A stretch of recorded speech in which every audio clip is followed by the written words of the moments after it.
In the last 10 years, these silhouettes represent 164 completely preventable deaths of people walking and biking. People to share that same story: mothers, fathers, children's, grandparents, and others. And one of the things she talked about in there is this need for culture and culture change. And as Cynthia said, we talked a lot in the leading session about project successes, and that's certainly important. It gives us places to be. And even in what you looked at there, we have a full pedestrian signal on a mid-block section. We've done a lot of good things, and there's still more to do. So we talked about projects. Mindy, and this was, she did that 5 days ago. This is the effects 4 years later. Well, how do projects translate into culture, the culture that Representative Erbelding talked about? Several years ago, in the chambers of this building, probably pictures on the wall out there, passed a policy, as he said, to say that our state was not responsible for the safety of state of Idaho residents on state-designed and state-maintained facilities. One of our colleagues sent us this picture of a man in a wheelchair in the center turn lane of Chindam Boulevard, about 5 miles west of here. We've got about 30,000 vehicles a day on that state highway. And we've had a big conversation. One of our region's biggest priorities is to widen this road to the west of there. Do we have a solution for this person's safety, for his mobility, for his economic opportunity? That's what Matt spoke about with the cultural changes. Just this month, we have local government agencies signing an agreement to dedicate state sales tax money and other state funds to widen this road to the west for a Costco. Yet we leave what is probably a $20 million sidewalk project, if done right, to the 12,000 people of Garden City to figure out. That's a culture issue. It's a thing to be testifying at board meetings, at legislative committee meetings, to talk about these things, to bring it up when that funding is approved or when those policies are being passed. So what we challenge you to do in the next 2 years is think about your success stories related to culture and this environment. And we certainly want to continue with projects, but culture is our challenge, and it's also our opportunity. So we're going to reconvene maybe in this building in 2020 to talk about that. And as we go through the rest of this, I want you to think about what are those opportunities for culture change that you can influence, that you can have a part in doing that. We have another person here who is kind of on the front lines of culture and some of the things that Mindy Schnacker talked about in terms of driver behavior and expectations on our roads. And that's part of this. It's beyond projects. And with that, I want to ask Lisa Brady to stand up and tell her story. I can run this mic. Can you hear me? There we go. For me, my quick story about culture change. When I started with Safe Routes to School 5 years ago, I'd come from healthcare and I rode a bike. And when I started at Safe Routes, I found out that my boss then, Marcus, was working in the evenings occasionally for driver's ed, teaching bicycle and pedestrian safety at driver's ed at Boise High School. And we had a great relationship with Ted Coe, and that continues today. I was very interested in that just because I like to talk about these sorts of things. And I begged, please, can I come to driver's ed? For whatever sick reason that was. And it was fascinating to be in that room because I hadn't been in driver's ed since 1984. And so it makes me 50 today, well, next couple of months. And I hadn't taken driver's ed for a long time, and I learned a lot in the classroom just listening. And it occurred to me, I asked Mark, I say, how'd you get connected with this? What's the story here? And he's like, I don't know. I just, it happened through Boise Bicycle Project, and we got it, and now I'm kind of passing it to you. Well, who's the person that we need to talk to find out how many driver's ed teachers are actually doing this? How many people are teaching bicycle pedestrian stuff in their driver's ed, which is part of the AAA book, by the way. It's a small chapter with like 5 pages of vulnerable road user. So I found out who the driver's ed state director is. That's Audra Uri. And I asked her, hey, how could I get more involved? What are you teaching to the teachers? What are they teaching to the kids? And I found out it's kind of up to whoever is teaching. And so I pushed a little bit on it, had an opportunity to have a table at the first conference that was down here. I had to decline that because I found out it was outside of my parameters of my job. So I was like, okay, great. I'll work on that later. We kept on teaching in a classroom. And Audra came back around and she said, hey, do you want an opportunity? We're going to be traveling around the state to teach in Lewiston, Sandpoint, or Coeur d'Alene, Boise, Idaho Falls, Pocatello. We're around the state. And I said, sure, I'll do it. And I'll do it on my own money because it's this important. What I learned from my first experience here in Boise was when I presented why you should teach bicycle and pedestrian, there was a ton of pushback. You don't pay taxes. You don't do this. You don't do that. You're not part of our society. You don't belong on the roadway. So I had a whole presentation, and I had extracted all these things from Facebook that were comments that people had made, and I had my friends record them, and we had the recording, and we played it in the room that, it was basically piss on those bicyclists. I'm going to roll them with coal. Alex Hackett helped me with that. We had voices to this. Fast forward the next year, and that was just the Boise version. The next year, I think, was the traveling year. No, that's wrong. That's wrong, because this slide. So this slide right here, I got into a very, very difficult discussion in Pocatello, Idaho with the driver's ed skills trainer. Does anybody teach driver's ed in here? Okay. So that skills trainer was sitting right here in the front row. I was probably this far away from him, and I showed this slide, and I was talking about passing distance, and I talked about the state law passing distances. Give people room. It's got to be safe. Boise City is the only place I know of in Idaho that has a 3-foot passing distance, and that's really only about that much. Okay, it's not enough because you give a car vehicle, a lot more space than that. So we were talking about this slide, and I said, what would you do? That's pretty reasonable. It's a double yellow line. You've got this bicyclist that's now your mom or your sister or your dad, and you're driving the big truck, and you've got 2 driveways ahead, and you've got all this stuff going on. What would you actually do? And this driver's ed teacher said to me, I'm not going to follow one law, break a law to follow another law. I'm not going to risk the lives of many to save the life of one. So at that exact moment, I lost my entire mind. And then I came back and I was like, oh, really? So the very first thing that you would do is just run into that person that's in front of you. Let's put that as a mail truck or any other vehicle on the roadway. The very first thing you as a skills instructor are going to tell your persons, you're just going to run into that person because they're a person on a bicycle. You're going to tell them to brake. You're going to tell them to use the IDPE, identify, define, predict, and execute without execution. We had a long discussion, and we went way over. I had the police, I got their time slot, so I got a lot more time for that session. Then we met afterwards, and I stayed in Pocatello way too long. Fast forward to last year, and just 3 weeks ago, I was in Coeur d'Alene. I saw the same man. I have a different presentation. I've had 4 now presentations. And my presentation was about the different kinds of infrastructure that we're not training people on. And I got asked to come back to Coeur d'Alene this time because green box, because buffered bike lane, because of turn signals, because of a million things.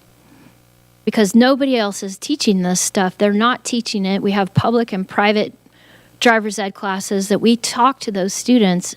They're not talking about this in the classroom, and we're forcing this issue to happen. And I believe, truly, I will continue to do this with no pay, on my own dime, in hotels across the state. If I have to go around the country, we will change this. because those drivers need to know that these people have a right to the road. I believe that it is changing the culture here in Idaho, so thank you.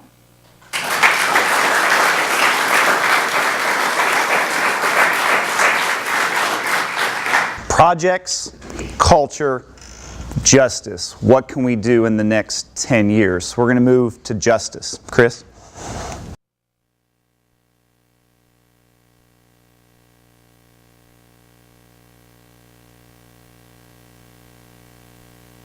We are in a room that is named after someone who several years ago, with the stroke of a pen, freed a whole race of people from bondage, right? That's a legislative action, an incredibly powerful one, right? More than probably just about anything we were ever talking about, of course, here. But that's the law. I firmly believe, having worked from Homedale to Bonners Ferry and Payette to Mackay, having heard so many of the stories that Don and I have collectively heard over the years, this is the next frontier for all of you in this room. Okay, we talk a lot about projects, as we should. We talk a whole bunch about funding, as we should. We talk about the values that come along with walking and biking, as we should. This is an area we don't talk a lot about. And I hope that by 2020, when most of you, if not all and more, come back, we will have made some progress on this, because I believe personally that we're failing on this. Let me illustrate my point. The image that you see behind me, some of you may know. It may be familiar to you. This was a man who, just down the road from here, after having, I believe it was 8 excessive speed violations on his record, even more critical ones over his driving record, was still allowed to hold a driver's license. At an event in a very powerful sports car, he got himself wrapped up and wanted to show off a little bit. Revved the engine, lost control, and plowed into several people. I think it was about 8 or 9 folks or more. And you can watch that on YouTube, and you should, because it's pretty powerful. Fortunately, no one died, but several people were injured. Why was he allowed to continue to drive despite all of these things on his record? All right, well, here was the punishment. He could face, he isn't yet, he could face 6 months in jail and a fine of up to $1,000. All right, if he pleads, works the system, he may very well end up getting that down to who knows what. A month, $200 fine, we don't know, it remains to be seen. This happens all of the time. That is in Payette. Forgive me for saying this, but your life as a human in this state, frankly, is equivalent to dog shit. You don't pick up after your dog in Payette, you're subject to what could be a greater fine than that gentleman was for running over a whole bunch of people. That's reality. A failure to yield fine is $90. Right now, you go out to the pump, if you've got a bigger fuel tank, it may cost you that much just to fill up. That's what we're battling. Where is the disincentive to preventing some of the things that we see? I know that you may not be able to read this. If you can, I hope so. But this happened not long ago, just down the road from here as well. 57-year-old Boise woman was struck up by the interstate. The 40-year-old driver was estimated to be doing 42 to 49 in a pickup truck. The posted speed limit was 25, some of the highlights. An area that doesn't have street lights. She was dressed in dark clothing. Uh-oh, we know where that's going, right? It's her fault. She did test for alcohol, so there was some extenuating circumstances there, admittedly, right? She was killed with blunt force trauma. There's a lot of things happening in this story.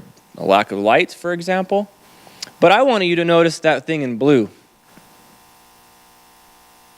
Now read and go back to the other part that was above, when you see the 40-year-old driver was estimated to be doing 42 to 49 in a 25. Not even cited Just like you heard from Olivia's mom, that driver, not even cited. We're not talking about necessarily, putting someone in prison and throwing away the key and all this hyperbole we hear about that kind of stuff. We're not even citing somebody for inattentive driving, any of the things that are absolutely laws on our books. I believe, personally, that that's a problem. We say this all the time, that frankly, and I don't mean to sound callous about this, but if you want to get away with murder in this state, hit someone with your car and say you didn't see them, because you're going to get away with it. That is a broken part. That's a broken leg in this stool that needs to be addressed. ITD, to their credit, asked me to help out on this subject about a year ago. I had a phone call from one of my favorite people. Some of you know Joe Middleton. Okay, she works with the Office of Highway Safety, former bike ped coordinator, and she said, I want to help the law enforcement community in our state understand these issues. So we worked tirelessly, went through, put together a heck of a presentation. We were going to provide training to law enforcement personnel all up and down the state on how to identify some of the things that they might be able to lend their voice to solve, help through the legal process with respect to, hey, give attaboys where you can, right? Maybe give encouragement where you can, whatever it is, all right? So this happened. We were moving. We were going. She was excited. I was too, because I'm finding out all of these really neat things that even I didn't know. Time to present to that committee full of law enforcement personnel from around the state. You know what they said? It's not our bag. It's not our responsibility. Well, let me tell you a little story about somebody I know in the city of Caldwell who is one of their high-up police department members who on his, I think he said it was his 4th or 5th day on the job when he started years ago. We were doing this training out there. He said one of his very first calls, he had to go out to the interstate. Child wasn't buckled. Dad wasn't buckled. Hit by a drunk driver. He's scraping up dad off of the interstate. You think that lives with a police officer the rest of their days? He was over the moon excited about some of the things that we were talking about to give them tools to go out and improve a school zone. Then they had the conversation with the rest of the city, and you know what came about? We're not going to change the school zone speed limit because we don't want to delay traffic. So that school still has a 35-mile-an-hour road right out in front of it. That's happening in this state, guys, and we need your help. We need your help to put some pressure on all of the things that we're talking about for people like Olivia. We have to get to this next level, and we're hopeful that by the time we come back in 2020, we'll make progress on this as well. So that maybe by 2020, our life is not quite, maybe it's more valuable than what that sign indicated in Payette. All right? So now we want to turn it over we don't have a ton of time, but we want to hear from you.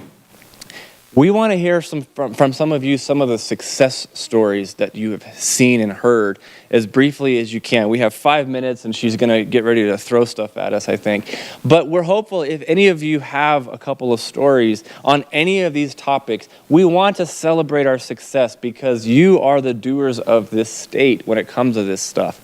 So we want to champion that and hear it. So what do you think? Are there any examples from any of you that are joining us this morning that you care to share, that you can demonstrate, yes, we're making progress on some of these things? We want to hear it. We need to hear it. Anybody?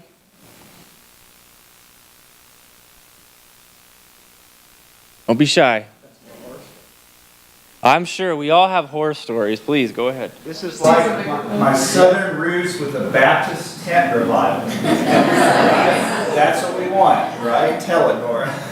I can't do that, but just a couple of quick things. So I live in Moscow, Idaho, and we've had 2 projects that come to mind. One was nearby a couple different schools, both a private Catholic school and a public school. There used to be just no sidewalk leading up this big hill of D Street. And you'd see kids all the time. I mean, people are flying. It's a 30-mile-per-hour road, and the kids are like trying to track, on the very edge of the curb line. And now we have full sidewalk going up there, including some connectors to feed people into it. It's awesome. Another project, so our middle school, so the middle school, like a lot of schools, tons of parent drop-off. It used to be just a mess. The buses, the parents dropping off their kids, the kids that were walking and biking, and all this interaction. It was horrible. It just made you nervous watching it because kids are trying to cross the street while everybody's trying to zoom in and out with the drop-offs and stuff. And now it's so much better. They rerouted the entire thing. They slowed down that street tremendously, making these narrower lanes, putting a pedestrian median in the middle, making all the parents that drop off. There's one specific location where they now have to do it that's out of the way, where they're not having all this interaction, so they have to pull in and out and get out of the way, and it doesn't affect what's going on right in front of the school. It's great.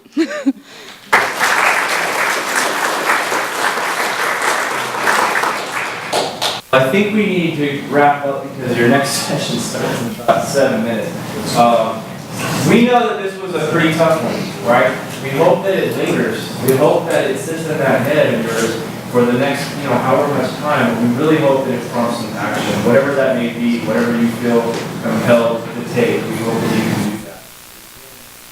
Thank you. Thank you.